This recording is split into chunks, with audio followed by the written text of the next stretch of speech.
Alrighty, guys. Happy Wednesday to everybody. Today really focused on what I think is going to be a critical area. It was last year, and that's our third down. So one of the things I thought that provided us some success last year was the ability to get to Montez and get him off his spot. It's going to be imperative this year too. Watching tape when he's able to sit back in the pocket, he's deadly. I mean, they're averaging about 260 passing, and when it's a nice day for him, he's got all the arm strength in the world to deliver the ball wherever he wants to. So whether it's our 4, 5, or 6-man rush, we really concentrated on that, so hopefully getting him off his spot. The other thing that we worked on also today is just the variety of their blitz packages on third down. They're pretty unique, and put some extra effort into that. Just being able to keep it away from an offense that's averaging over 400 yards a game right now in Colorado. So injury-wise, really nothing new from yesterday, from what I said yesterday. Hopefully tomorrow we'll get a couple guys back and I'll be able to update you where they are, but same as yesterday as far as injuries go. With that, I'll take any questions that you got. Are there any specific guys that you're really hoping to get back tomorrow, or that you think will? We'll see where Chinna is tomorrow. I know his ankle is feeling a lot better. We held him today. It's been good to see Vi really excel. I think he's going to be able to help us. Josh Fallow, who's been out for a couple weeks, really had another good practice today.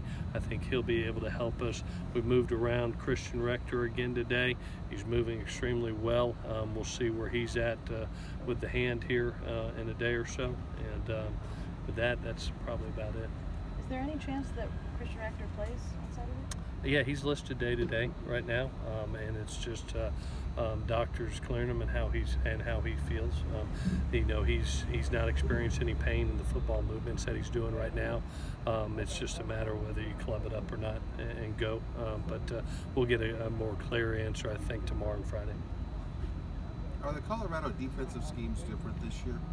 No, it's very similar to last year as far as, they base out of the 3-4 in normal down and distances, and then, when you get to third downs in 2 minutes, they got a little bit of a nickel package that's a little bit different than last year, but will go 4 down and put nickel on. But the 3-4 schemes are very similar to the success that they had.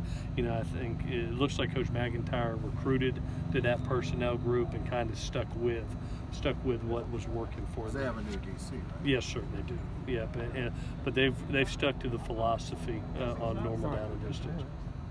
We saw Marlon out just watching practice yesterday. Where is he right now in terms of, does he have any more surgery coming up, or is he good to go? Yeah, he's good to go. He's in the healing process right now, Dan. We'll see where he is for spring, but when you have that back surgery that he had, it's months. But there's the surgery went extremely well, and from what the doctors have told us, and rehab is on schedule, so we'll see where he is for spring football. Since Notre Dame, you guys have been pretty good at getting to the quarterback. I think it's like 11 sacks the last 2 weeks. What have you seen in that regard that's worked? I think we've been good the whole year. We lead the country right now in the number of sacks, I think, at 34.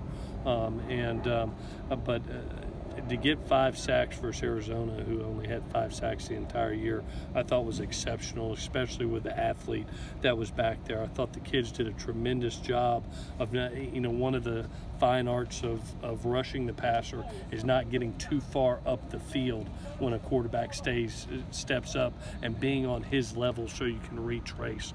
We've had some great advantages right now with our outside rush, pushing quarterbacks up to our interior defensive linemen and getting them on the ground. So I credit kids for taking their fundamentals and their technique and carrying them into game day. I mean, what they do on this practice field, they're really carrying into Saturdays, and it's producing results. Your games with Colorado the past 2 years have been really tight. Yeah. So I'm just wondering, given that maybe they're not having the season that we all thought they would, can you kind of reiterate to your guys, like, don't overlook them? It's senior day there. It's a blackout game there. They're fighting for bowl eligibility, and I bet you they would love to do it against the Trojans. That we're going to get their best effort. They always do. And the fact that I said it earlier this week, if you go back and really study who they are, you're talking about heartbreaking losses versus Arizona, UCLA. They're ahead for 48 minutes against Arizona State. They're playing really good football. I mean, they could be here right now with 8 victories coming in this game if it's not for 4 or 5 plays a game. They've just played really tight games in this Pac-12. They're a good football team and a really good defensive unit with some talented skill players.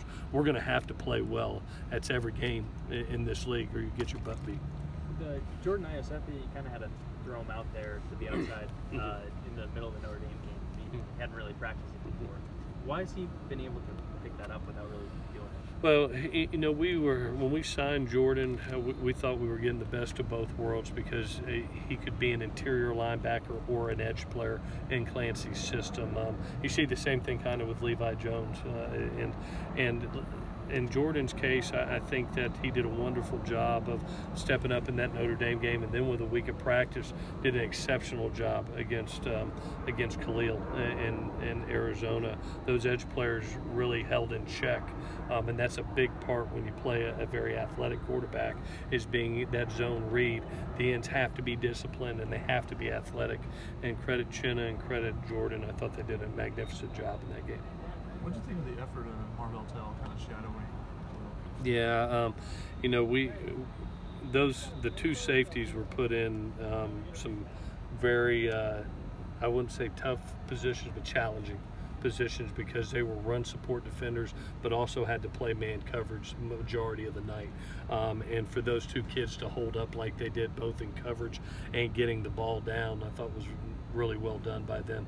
Marvell just seemed like he was all over the place in that game, and had one of his better games of the season. Anything else? All righty, guys. Take care.